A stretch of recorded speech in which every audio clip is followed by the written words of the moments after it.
morning, everyone, and welcome to Wake Up Missoula. My name is Noelle Has. And I'm Scott Ramp. We have a great show for you guys today. We got our City Council report by moi, and then, of course, Noelle Has. And then Asaph has got his segment, of course, as well. Yep. But first, we got weather, so we're going to talk a little bit about the weather. I'm feeling a little stiff today. Me too. It's because of the weather in the muscle area. Yep. Yes. Yep. I had to scrape frost off of my car window this morning, so winter is coming, everyone. Winter is, I'm sorry. Like if you are thinking Game of Thrones right now, then you're a nerd. Then you know what we're talking about.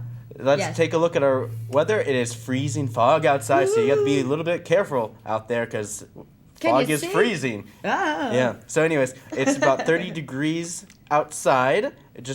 Just about below freezing for sure, but it's not necessarily frozen, to be honest. No. But if you thought about that movie Frozen, then you're a nerd too. Around Anyways, your high is going to be 61 today. Your low is going to be 39. And Thursday, partly cloudy with a high of 59 degrees. And then throughout the week, it's going to be high 50s and low 30s. Yeah, low 30s. Remember a couple weeks ago when I was talking about the weather and I said it was basically going to stay between 40 and 60, but now it's going to stay between 30 and 50s. Yeah. But of course, you'll probably have a nice sunny day on Sunday. Hopefully. Yeah, it's getting cold, everyone, so bundle up. Have you gotten to carve any pumpkins yet? Oh, no. Do you carve pumpkins? Oh, I don't know. I just really haven't gotten around to doing it, you know? Yeah, you're busy. Maybe I'll do it on a Tuesday. Late after work or something. Yeah, that'd be fun. I love carving pumpkins. But of course, you can find out more information about Wake Up Missoula and all our wonderful episodes by logging on to wakeupmissoula.wix.com/wakeupmissoula. So nice you made you spell it out to us. I put a nice little picture.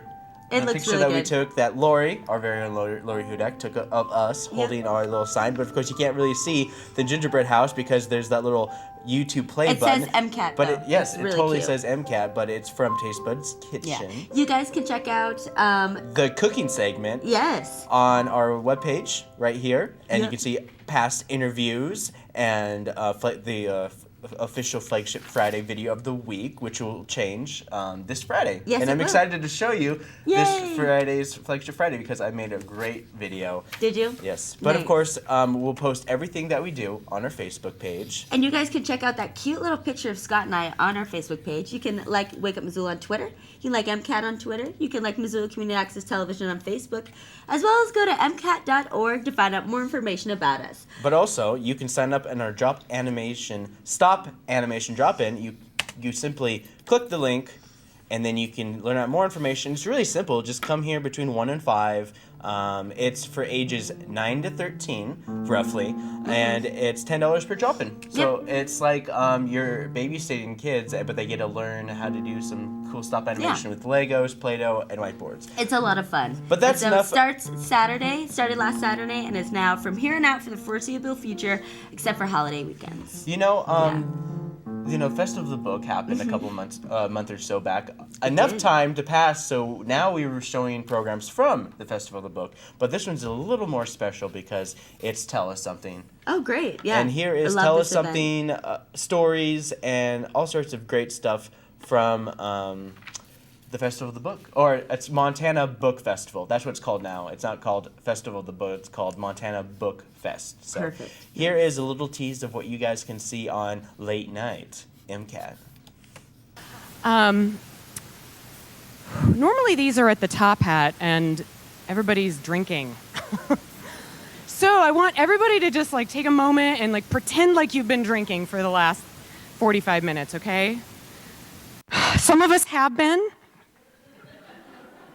Some of us have to in order to tell the kind of story I'm going to tell right now. So I left work at 8:15 a.m., got out of the building and was heading home, and I got about halfway to my car, and I could see that there was a man sleeping in the front passenger seat. And I kind of stopped and peered into the car, and I realized it was Mr. Sly Eyes.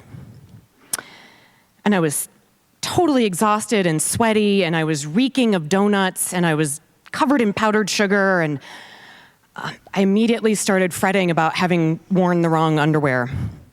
All right, you can find out that program and more by logging on to our website, mcat.org, and you can see the schedule, and maybe, if you're lucky, you can see the video on demand. Yeah, that sounds really intriguing. If that didn't tantalize you guys to go watch it, I don't know what's going to, because I want to know who that guy is. Yeah, but we also have some art clips from Rick. And then when we come back... Yeah, we got events. Yep, got events. We got an Asaph segment. So any teases for events that you want to tell people about before we... Gosh, I don't know. There's just a lot going on. There's a lot of really fun stuff, a lot of educational programs going on today and tomorrow. Yep. So, yeah, lots of learning this week. But, of course, there's probably Back to the Future Day theme stuff going on today. So we'll find out more about that right after this art clip by our very own Rick Phillips.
So that show that Rick Phillips filmed and gave us wonderful pictures of is at the Clay Studio, and it ends on the 30th. So go check that out, you guys. It looks really awesome.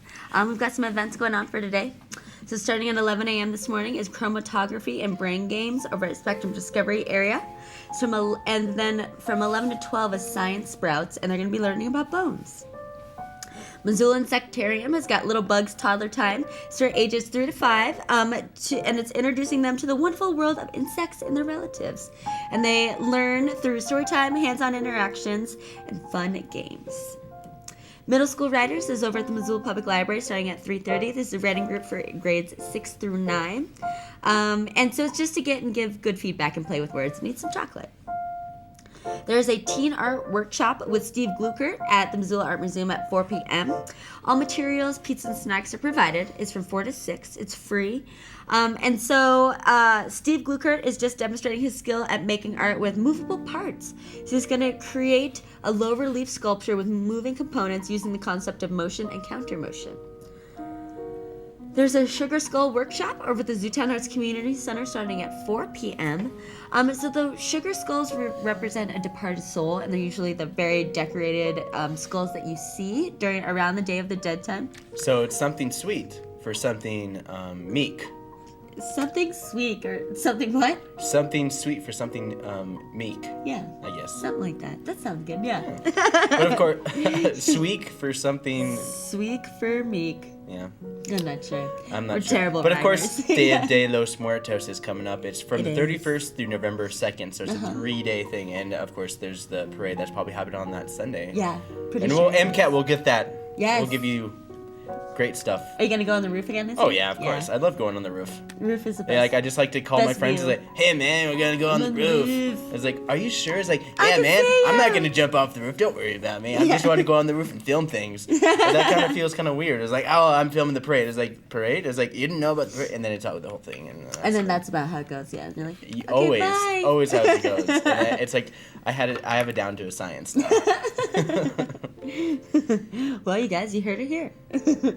Okay, over at the Top Hat Lounge is Sharon in the Groove. This is celebrating music of Fish. So it's like their Mondays where they've got the Grateful Dead happy hour. It's the Fish happy hour. So they're just going to listen to a bunch of Fish music, and they have trivia and a bunch of other different Fish-related things. Woo.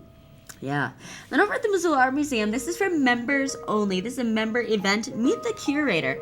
So you can meet curator Brandon Rentes at the special members only reception. So he's going to be giving a lecture highlighting past exhibits and projects. Yeah, you can grab a drink, a snack, chat with him. Lecture starts at 6, but you can go at 5. And then over at the Kettle House North Side, they've got their Community Unite. So 50 cents from each beer sold will go to the organization of the night. And then over at the Missoula Public Library, oh gosh, excuse me, I'm about to sneeze, everyone, so that's why my face is looking weird. Weirder than normal, I guess. So there's an open jewelry studio in the makerspace at the Missoula Public Library starting at 5:30. So it's basic techniques, you can find new projects, enjoy collaborative workshop atmosphere from 5:30 to 7. And then over at the Starving Artist, they've got their community open mic at 6 p.m. And the Taste Buds Kitchen, they've got a New York pizza BYOB cooking class. So they've got pizza and then they have salad and they're going to make a balsamic reduction. Starts at 6 and is $40. And then we've got Wednesday night brewery jams over at Imagination Brewing Company starting at 6 p.m. And then over at Gulf Boats and RV, they're doing an avalanche rescue skills class. So it's free class on avalanche transceivers and rescue techniques. Call 549-6169 to RSVP. And then over at Natural Grocers, they have got a Discovering Allergies class starting at 6. You can go over there, and they're going to discuss the signs and symptoms of allergies, including seasonal and food. And then over at Green Path Herb School, they're doing some green pharmacy. This is another class. They're making herbal extracts and tinctures using macerations. And so you can learn how to make your own herbal tinctures or liquid extracts by using macerations. Not quite sure what that is. I'm not even sure if I'm saying it right. But yeah, so they'll discuss supplies, equipment, and different procedures. Its cost is $25. You can pay another $6 to bring home your own tincture. Over the Lighthouse Bistro, at the Source, they're doing the River Road Neighborhood City Council Leadership Meeting. So if you live in that area, you can go and chat about your neighborhood. Jones Zen is going to be at the Top Hat Lounge at 7 o'clock tonight for their jazz happy hour. On Wednesdays, most Wednesdays, they host various and local, regional, they host local and regional jazz artists to play their jazz night. Yeah. And then over at the Roxy Theater, they've got a movie. It's called The Piano in a Factory. It's about this guy and his estranged wife who are competing for custody of their daughter, who decides she will live with whoever can get her a piano. Yeah, so it's leading the father to concoct a crazy plan to build her piano from scratch. Sounds kind of fun. Yeah. And then over at the university, they've got a chorus line. It starts at 7, so that's music and theater. 7:30 actually. And then at the University of Montana, there's also Straight No Chaser, the new old-fashioned tour. So that's music. Cash Traditional Untouchable Tour. So we have the Wilma Theater. That's music. That's electronic. Homegrown Comedy will be at the Roxy at 8 p.m. Karaoke contest will be at the Eagles at 8:30. There's karaoke at the Badlander at 9. Electronic at the Palace at 9. Karaoke at the Sunrise at 9. And Sidewalk Chalk and Milky Way will be at Stage 112 at 10. So that's what's going on for your events for today. Up next, we're going to switch gears over to Asaph segment. Are you too familiar with the Dirty Harry movie series? Yes. Yeah. Yeah, well, no, I'm this is where I'm leading up. Well, they have some classic lines on there like, "Go ahead, make my day." And a man's got to know his limitations. Anyway, I'm bringing that up to start this segment off because there's a scene in the Dirty Harry movie where Clint Eastwood's being reprimanded by his boss, Hal Holbrook, for smashing cars and buildings and things. And while the boss is getting in Eastwood's face, Eastwood says, "Your mouthwash ain't making it." Mm-hmm. Just classic lines. Now, this leads up to our story here. We're talking about a character actor named Roger C. Carmel, known to the world as Roger Carmel. His character name is Harry Mudd, Harcourt Fenton Mudd. There he is portraying this character on Star Trek here. And getting back to the mouthwash thing, I want to show this clip where you'll see his comedic skills. And this is where they have to decide to who's going to tell the boss that he has bad breath. Show this clip here. Oh, here you are. What's happening? Oh, one of us has got to tell Schnabel the butcher that he's got bad breath. So tell him. You like stringy roast beef? So we're gonna play spin the scope. And whoever it points to has got to tell him to use scope. Good. If he uses it first thing in the morning, his breath will feel fresher for hours.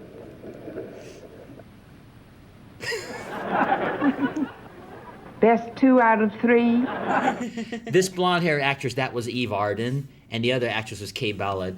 Now, getting back to the versatility of this actor here, he's probably appeared in more television shows and movies than any character actor in history. His list of shows, let me just read a few of them here real quick. Open up this page here. He's been on shows like The Man from U.N.C.L.E., The Dick Van Dyke Show, The Munsters, Hogan's Heroes, I Spy with Bill Cosby, to say. And then 2 episodes of Star Trek where he plays Harry Mudd, where he was trying to sneak some mail-order brides on this mining colony planet, and they were really hot. But they were taking this drug that made them hot, and then when it wore off, they were uglier than the men, so he got in trouble for fraud. He made the Green Hornet's life miserable on this scene here. The Green Hornet and Kato and Batman and Robin at the same time. He was trying to start this counterfeit ring for collecting stamps. Nice. So the Green Hornet had to go after him. But anyway, he also did the voice for the Transformers. If you're familiar with that, the Transformer cartoons. Yeah, he's did a lot, and he's just done so many that I couldn't name them all. Which Transformer did he do a voice for? Most famous Transformer. Yeah, he did like several voices, if I understand that correctly, on that series there. And he's done like Hawaii Five-0, Disney, Hollywood Squares, It Takes a Thief, and just the list goes on. Now this clip here, he's married, and the wife asked him if he could go out with Elizabeth Taylor, would he? And we'll see what happens. Roger, what do you really think of Elizabeth Taylor? Oh, she's a very good actress. And very beautiful, of course. A teensy bit overweight, maybe, huh? Who cares? Roger, if you had the chance, would you like to take her out? What are you talking about? When would I have a chance to take out Elizabeth Taylor? I don't know. Say I'm out of town. And she has a flat tire right in front of the house. And then she comes in and she asks if she can use the phone. Then she happens to mention that she doesn't have any plans for the evening. Would you take her out to dinner? Sure, why not? So that gives you an idea. This guy was so versatile. But of all the hundreds of characters that he's ever played, even serious movies, he'll probably be best remembered for playing Harry Mudd.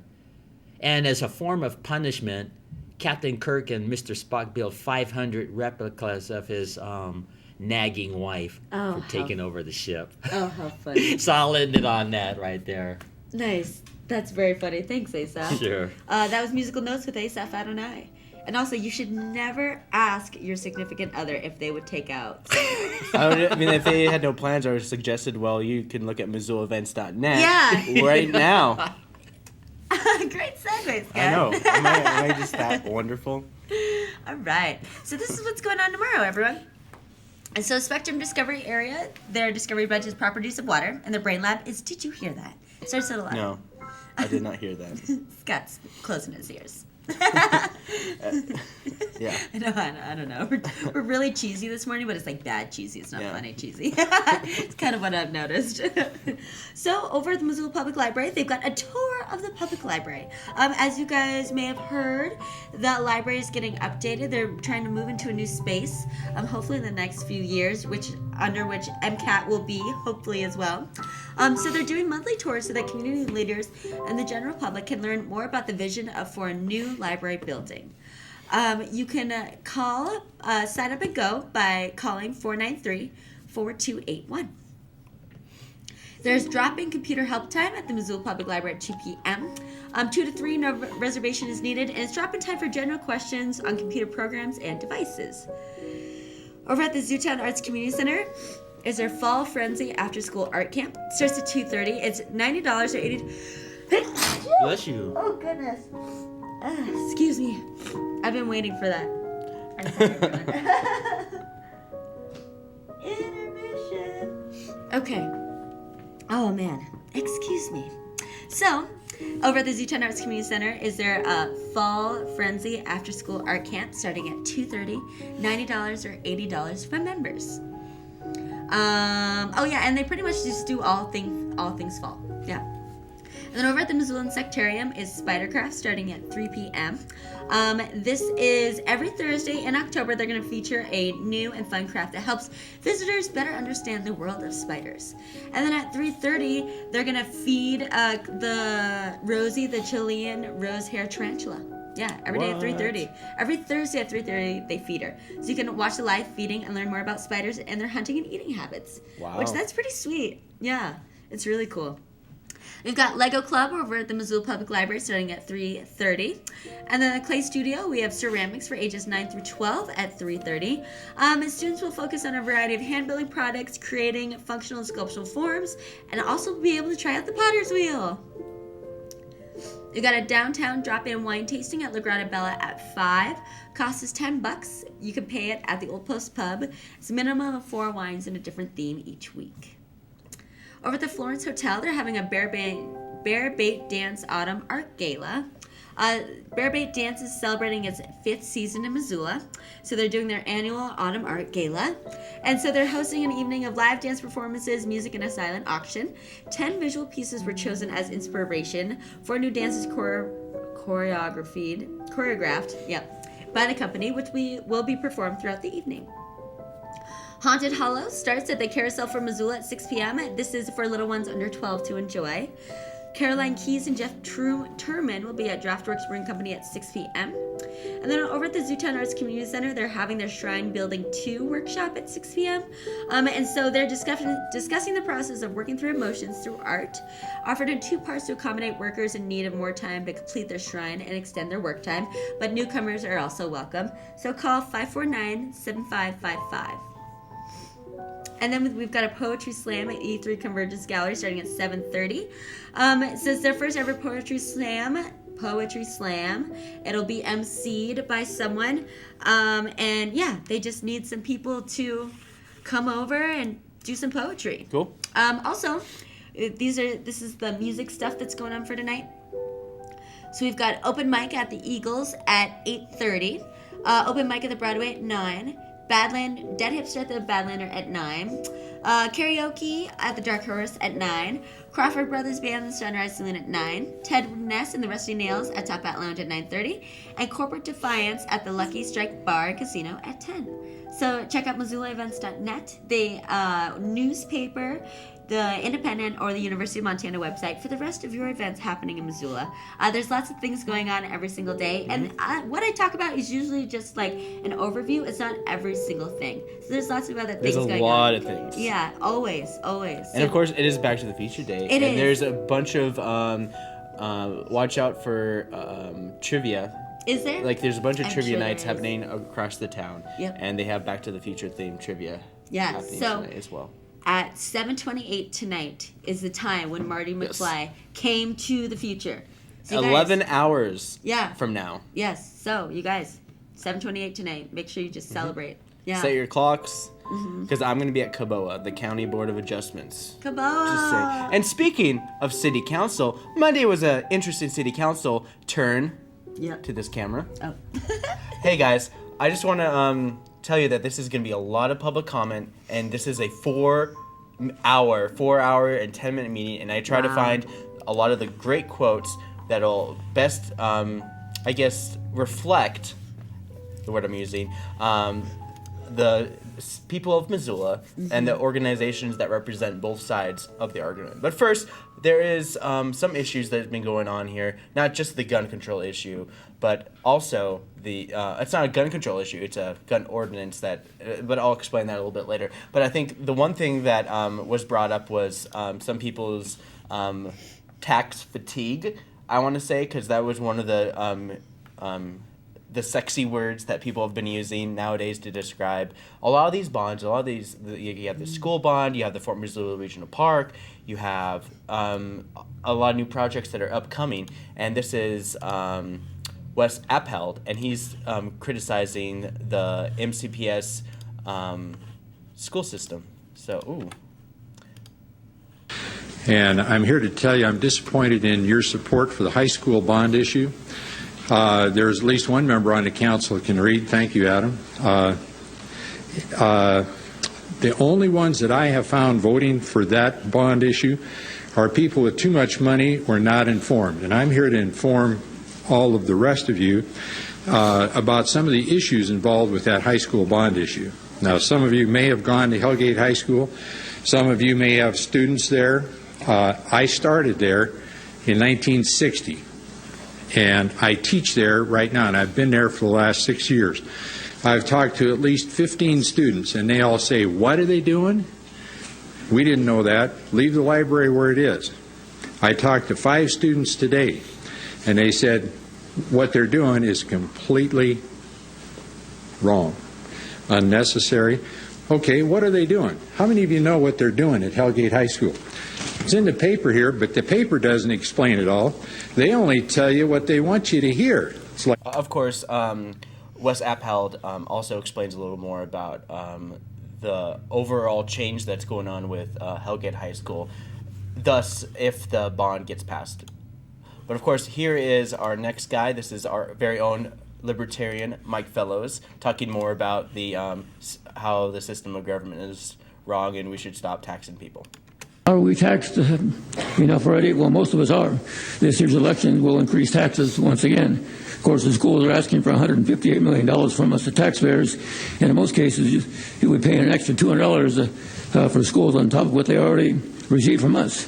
And remember that this year or next year, the government has said there's no cost of living increases for retirement next year, so yet your property taxes keep increasing. The schools didn't have their wish list until September. I say it's a wish list since most of these items the schools want really aren't needs. They're more wish. It's like getting the Sears catalog when we were kids and wishing for everything. We don't need all these things, but we want them. All right, so that's what Mike Fellows had to say about it. But of course, just a little more background on the MCPS bond. But they've been working on this bond assessment thing since 2 years ago. And they've been trying to figure out what they need, who needs what, and all that stuff, and then determining what would be good for what they need and what they don't need. But anyways, the next person is Renee Mitchell, and she says that her charity giving goes down as taxes go up, and this is what she had to say. Several decades ago, Johnson Street ran all the way from 93 up through 3rd and actually beyond 3rd, and then a mall was built there, probably one of the nicer, if not the nicest mall in the state. I have a lot of people comment on it when they come to our mall. It's nicely landscaped. There's nothing blighted about that area at all. Developers are doing well, and now you have allowed them to punch a street through on the taxpayer dime. I just don't believe it. The taxes keep going up. The school mill levy is right over our heads. People more eloquent than I can tell you why they disagree in it and why it needs to be trimmed and what happened to the money we have voted for technology and upkeep over the years, not to mention our gambling fees that were supposed to support education that went into the general fund, but that's not your decision. So because of this, and we haven't even touched the water bill and that the way that's going, so I'm not surprised the mayor didn't make it tonight. He doesn't want to hear that. But my charitable giving is going down because my taxes go up and I don't have a lot of income, although I still work and eat my vegetables because that's my health plan, to to stay healthy and keep working as long as I can. All right. So just a little more background in terms of the street that they're making is that the M&R is the project development group that is making the Johnson Road, or making basically a major road that goes through there that connects through the mall and that general area right there. But it's already in the general fund, so it's not going to increase the tax base. It's already going to use the money that they already have to build the road. That's just a little more background of what's going on with that. But of course, I've been teasing the idea of the gun ordinance for the first part of the city council, and I just want to get a couple public comments out of the way. But of course, I needed to add a little bit of background. So the gun control ordinance is, in short, it's supposed to close the gap on private gun sales between individuals and gun shows. Basically, you selling a gun to a friend. But of course, the exemption is family members, which I thought was interesting in itself. But that's a whole nother thing I'm just thinking in my brain right now. But this is Brian von Lossberg, and he gives a introduction about this gun ordinance, and this is what he has to say. As background, millions of transactions involving the private sale of firearms between the residents of the same state occur each year in the United States at gun shows and through classified and online advertisements. These private sellers, who are not federal firearms licensees, do not have the ability to use the National Instant Criminal Background Check System to conduct background checks on prospective private purchasers, and consequently, and this is the key part, have no comprehensive way to confirm whether or not the private individual to whom they are selling a firearm is prohibited from possessing a firearm. So this ordinance tries to make use of this tool, the National Instant Criminal Background Check System, to address exactly that issue, and this is recognized in that ATF letter. The ordinance also specifically references the accompanying ATF 2013-1 procedure that, in just a few pages, very clearly and succinctly instructs FFLs, these licensed dealers, on how to conduct such a transaction. Again, the ordinance makes specific note of MCA 45-8-351-2A that states in part that a county, city, town, consolidated local government, or other local government unit has the power to prevent and suppress the carrying of concealed or unconcealed weapons to a public assembly. That's one of the exceptions: publicly owned building, park under its jurisdiction, or school, and this is the key part of the ordinance, the possession of firearms by convicted felons, adjudicated mental incompetents, illegal aliens, and minors. All right. So the next part is that they invited representatives from both sides, and the first speaker is from the organization's Moms Demand Action, and they are in support of this ordinance. In fact, they are one of the keynote speakers on the ordinance as well. This is Heidi Kendall and Nancy Day Pastino, and they give a little background, a little statistic and stuff, and this is what they had to say. I agree that background checks are the single most effective way to keep guns out of dangerous hands and save lives. Here's how the background check system works now. Oh, I'm sorry. Gun dealers contact the FBI, which reviews court records and blocks sales to felons, domestic abusers, and the severely mentally ill. The problem is that federal law doesn't require background checks for non-dealers, so dangerous people can easily buy guns from unlicensed private sellers with no questions asked. The reason this matters is that there are a lot of private sales. 25,000 guns are sold each year on armslist.com, a website, to felons and other prohibited criminals. More than 500 guns are available right now for sale on Arms List by unlicensed sellers in Montana, and no background check is required to buy or sell them. Montana has the second highest rate of private gun sales on Arms List. So, to back up for 1 second, when the Brady Bill was passed in 1993, the internet was not the vast marketplace that it is today. And that's why internet sales are not included in that law, and why states and local governments need to close that gaping loophole.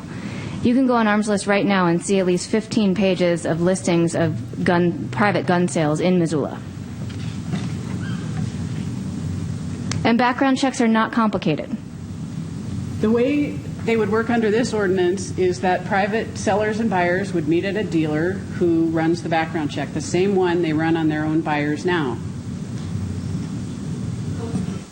Sorry.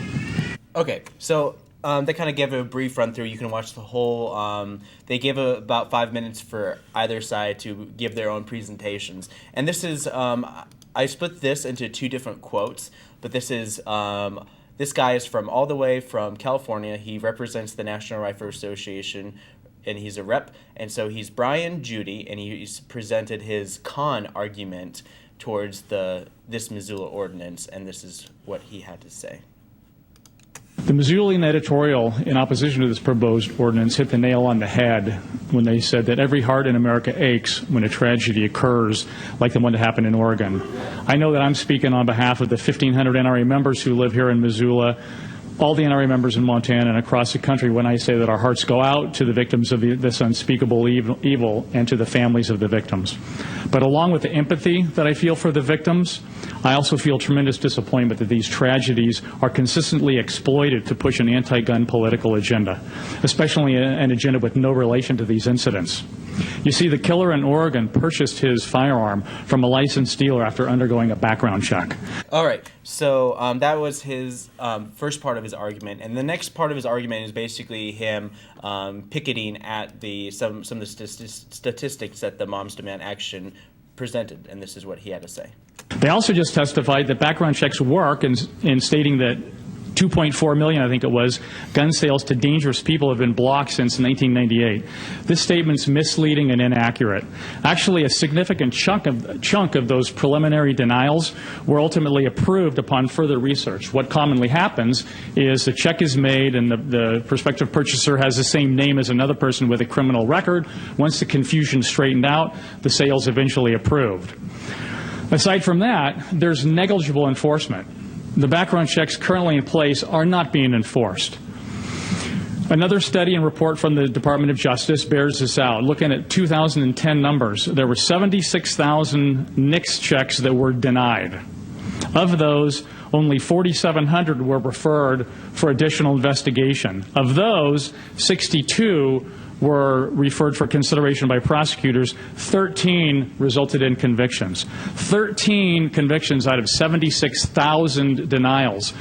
That means for every 5,500 people who were denied, and that doesn't even take into account all the vast majority that are initially approved, 5,500 denials, one person's convicted.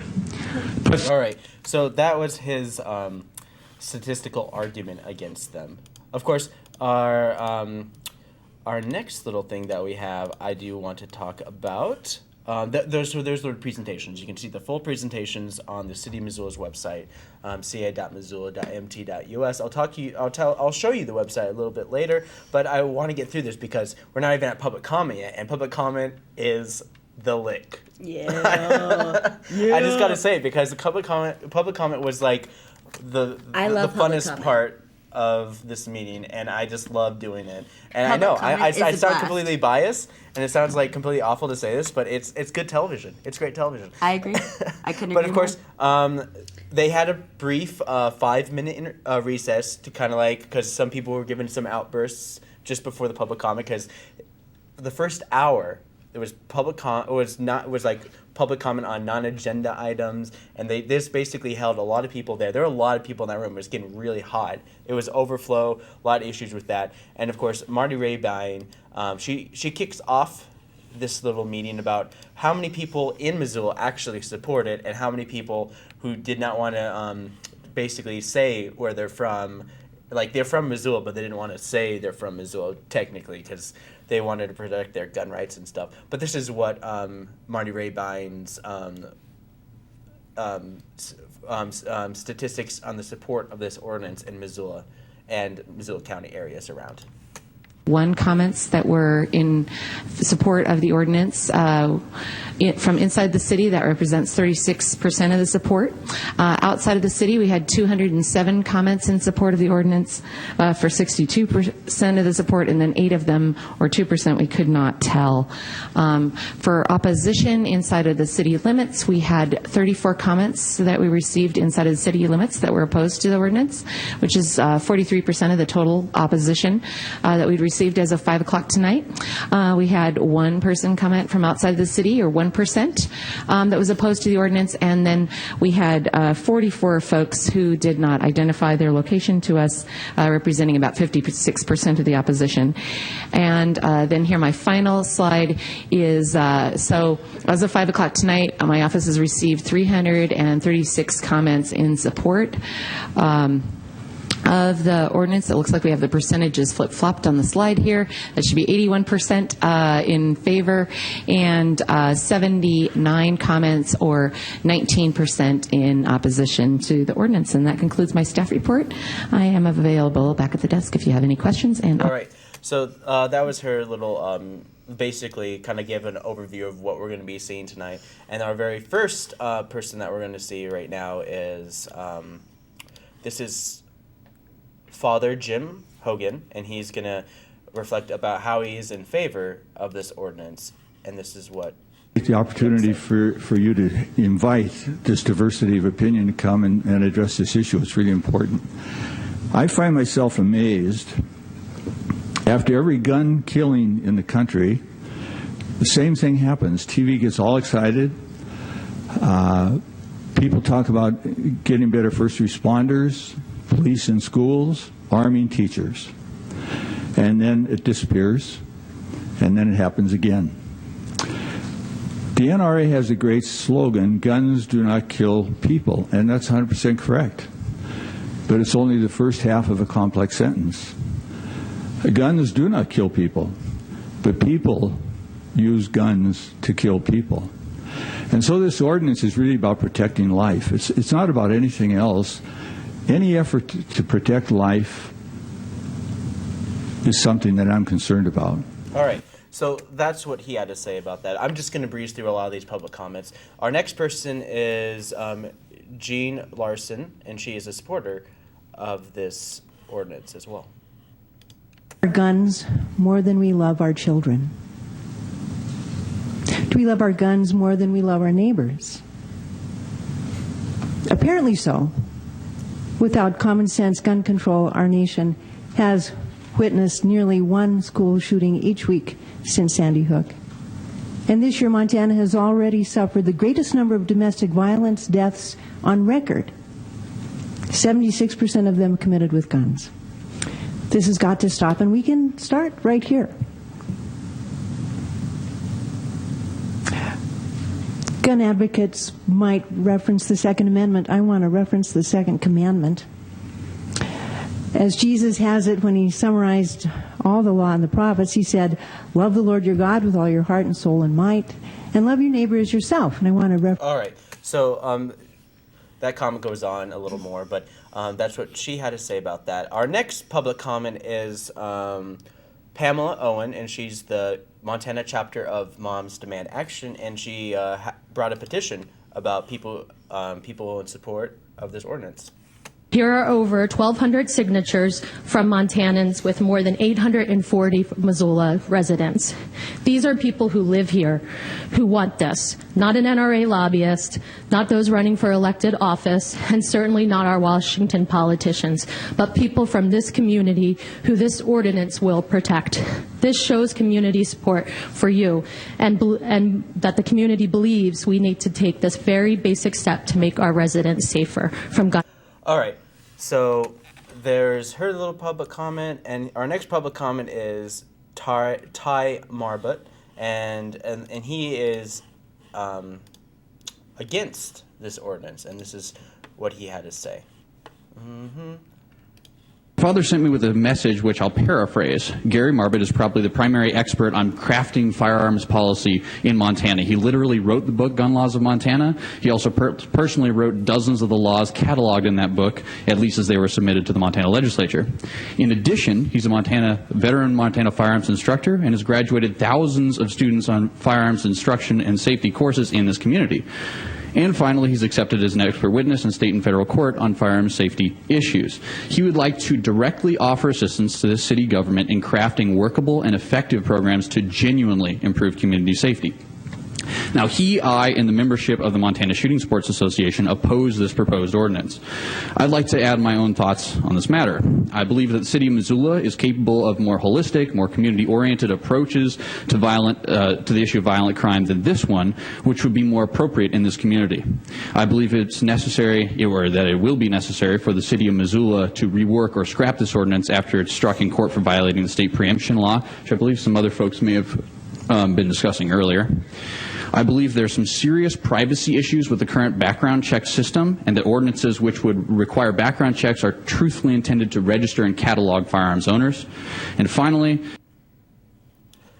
it's highly unlikely to promote behavior change among intent. I frankly cannot imagine a circumstance under which a person with violent criminal intent would bother to comply with the city ordinance, which will require a background check. Thank you very much for your time. All right. So that's what he had to say. That's what his father has to say about that. This is Mark McMillan, and Mark McMillan has been opposed to this ordinance, and not in terms of just because it's the gun ordinance of privacy laws and stuff like that, but in terms of the potential lawsuits and the legal implications that it may cause in the future. So here is Mark McMillan. He's been voicing his opposition for the last 2-3 weeks when they presented this ordinance. Comes in that you guys are now willingly and knowingly going to enter into a third lawsuit at the taxpayer's expense. Now, some of the members here have said there's going to be help. Well, if you lose this to the state trying to preempt state law, are these people that are going to help you with this lawsuit going to pay for the awards and losses? Or then are they going to leave us out to dry? In the last 10 years, I brought this up a couple weeks ago at a city council meeting. In the last 10 years, there's been 13 instances where convicted felons have been caught with firearms. And I said we would be better off to spend this money in terms of law enforcement and maybe work with some of these other groups rather than give it to lawyers and special interest groups that maybe people aren't interested in. I think a bigger problem is the actual criminal element that's out there. In 2012, there were 852 firearms stolen in Montana. In that same year, there were 183,660 firearms stolen nationwide. And I don't think people are on the right track with this. They're trying to keep it out of the hands of the criminals where they're going to get them no matter what they do. And I know everybody wants to do something, but I think taking the taxpayer money at this point in time and engaging in another lawsuit at the taxpayer's expense is just fiscally irresponsible.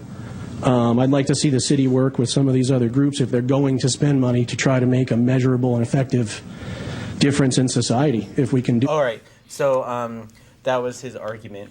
And our next quote, so we have only about a couple more public comments that I have to show, but this is Anne Green, and she tells her story about how gun violence has affected her.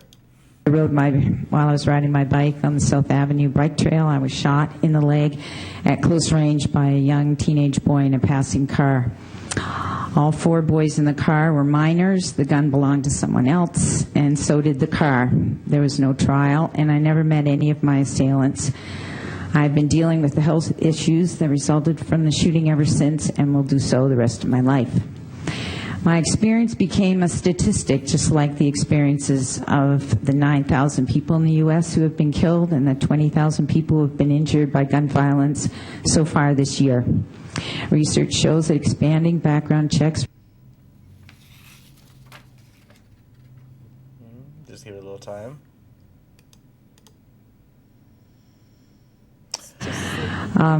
We may be, from the sounds of it, even not doing half of what needs to be done.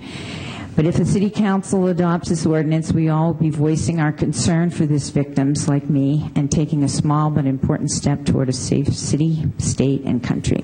All right, so that's what she had to say about this. And of course, our next speaker is June Smith, and she has absolutely no faith in this ordinance whatsoever. This is what she had to say. Background check will do nothing. Person can step out of the city limits and purchase that gun. Be very easy to do.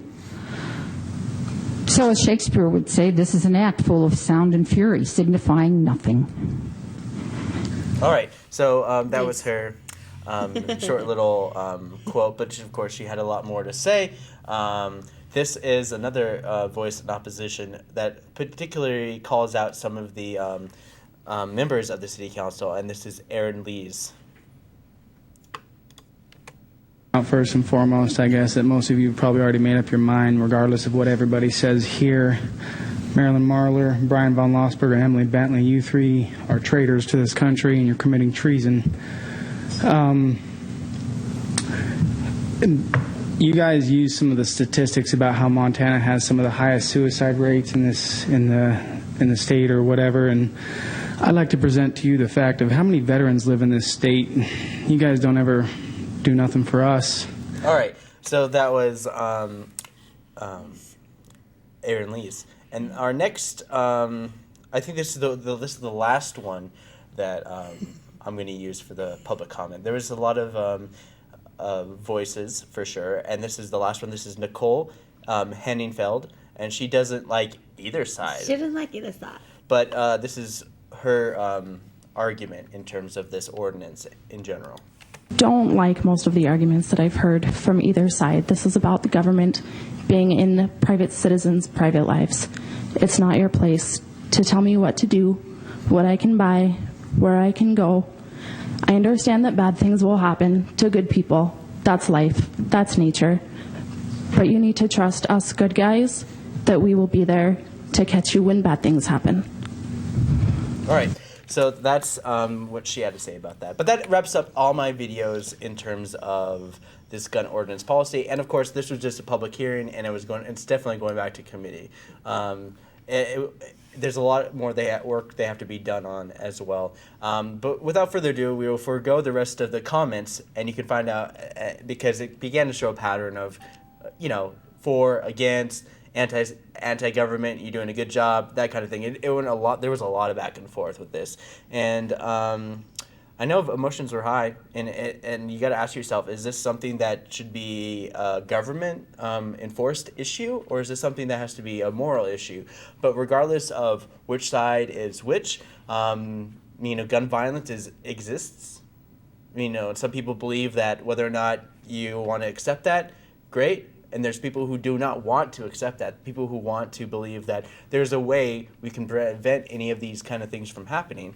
And I got to say, if we can save lives, great. But will this save lives? I don't know. Will this be a small wave that makes a big wave? Who knows? That's just one of the things you got to ask yourself. And everybody, what about you? What do you have to ask yourself? Because this is one of those things that, Montana and guns pretty much go hand in hand. We go hunting. There's a lot of people who are responsible, but then there's always people who are irresponsible. And it doesn't matter if they have a mental illness or they're just really angry people. Yeah, very true. I also think, I don't know. But this is a 4-hour meeting, and you can find out more information by logging on to the City of Missoula's website, and you can watch the whole video, and you can go on to cai.missoula.mt.us. You can go to Your Government. You can go under the City Council little tab, so I'll just zoom in nice and tight, and you can go to Agenda, Webcasts, Minutes. You click on it, and it brings you to this little page, but of course you have to give it a couple seconds because boom, and then it pops up and you get to see your agenda, action summary. You get to see all these wonderful meetings that have taken place, and it's a great resource to find out more information and to watch the meeting itself. But also you can watch the video on our video on demand page on MCAT. So if you go to channel 190 on our video on demand page, mcat.org, you can find out where you can find that information. So if you go to mcat.org, you go to channel 189 or 190. Most likely it's going to be on 190, where you can watch the meeting online as well. And it's a 4-hour meeting, and I could not talk about the whole entire meeting as a whole. But it looks like we have enough time for my one of my favorite segments. Of course, I like to leave on a little more of a positive note rather than an intense note. So I want to bring it down. Just bring it down. All right. So are you guys ready for Hallmark or Bullmark? So if you guys don't know how this game works, I read a synopsis from a Hallmark original movie, or do I? And you guys have to determine whether or not it's a real movie or I'm just making it up as I do. So this movie, of course, it's never too early for Christmas, and Hallmark is the cornerstone of It's Never Too Early for Christmas. And here is the synopsis. Hit it, Asaph. Beth Baker is an out-of-work actress stuck in New York City. Oh, woe was her. Without her friends at Christmas time. She decides to return home to a quaint small town. Yes, quaint. She escaped 10 years before to pursue her dream of acting and stuff. She suddenly finds her performing possibilities and even romance in her small town. Will the holidays prove it to be as magical time for Beth as they appear? Or is it doomed to disappear as quickly as it arrived for a lady who is ready to take chances she never thought she could have imagined? Then again, this is the kind of thing that seems to happen during the Christmas season all the time. So is this, oh wait, this movie's called 'Tis the Season for Love. Do you like my little pause at the end? Yeah, it's cute. Yeah. Okay, we have enough time. Do you guys want to argue with me? You gonna say it's Bullmark? Yep. I'm gonna agree. Yep. What do you guys think? What is your reason? I just want to. All right. Well, it is a real movie. It is an honest God real movie. I just read it way out of control. Beth Baker. Yep, she That's is hilarious. totally... It sounds pretty generic. It is does super sound real, pretty and it premieres on Hallmark Original Movies on November 1st. Can't wait. We'll be watching it. Because I already exhausted all the October ones. Yeah, you did. Now it's about Christmas. Well, now for the next 3 months will be Christmas romances. Oh yeah, definitely. Yeah. Well, there's gonna be Christmas movies with romance in it. All right. Anyways, hit it, Asaph. Bringing this holiday season with some figgy pudding also brings about murder. As Hannah reels from the death of a long-lost friend who turned up just days before she died by figgy pudding, Hannah must find the killer before the police put their sights on Hannah for this crime. Join Hannah as she gathers the ingredients in this delightful holiday mystery. Murder She Baked, a figgy pudding delight. Bullmark. Yeah, I'm going to agree. Especially that last line. Yeah, figgy pudding delight. Join Hannah as she gathers the ingredients in this delicious holiday mystery. That's really what it says. It doesn't say delightful, it says delicious. Well, you guys are right this time. Yes. But it's close because I actually stole it from a Hallmark mystery series of movies. Oh, because so Hannah is a real person from a series movies. of movies, but the whole figgy pudding murder thing is completely Okay, good. Bullmark. Okay. But you guys are right. And Right. But of course, if you guys knew about Hannah and her series of movies, then Then you you would would have know. thought it was a Have you seen Hallmark movie. some of these Hannah movies? Of course. It's they good? there's a chocolate chip cookie mystery. Oh, good. So There's Hannah loves to bake. Yes, she's a baker who solves crimes. Hannah's a baker.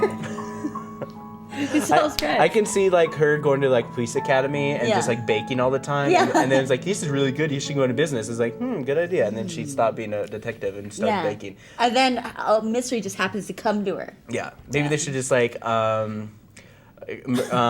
Murder She Baked, the beginning, or mixed in the ingredients, and that's the beginning of how she became a Murder She Baked. Yeah. mystery solving movie, TV movie. So. Yeah, I like that. Yeah. Well, I hope man. that you guys were more successful at Hallmark or Bullmark than Asaph and I were. Yeah. I guess we did 1 for 2 though. We got 1 right, 1 wrong. Good. Yeah. But if you guys want to find out more information about us, you can check us out on our social media, on our website, wakeupmissoula.wix.com/wakeupmissoula. You can like us on Facebook. You can Wake Up Missoula on Twitter. You can also follow Missoula Community Access Television on Twitter, MCAT at MCAT TV Missoula. You can also Missoula Community Access Television on our Facebook page because MCAT was already taken by the doctor program.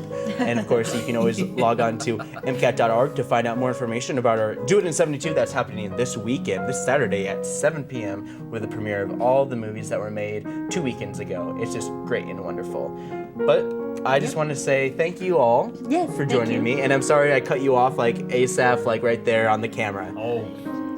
These cameras are I just wonky. don't know where you're going to sit sometimes. It's like I put you there, and then like sometimes the camera gets here, And then you sometimes sit it's over there. I know. Yeah. You gotta sit one spot. 15 seconds. So thank you Thanks, guys very everyone. much. And here's Asaph Adonai.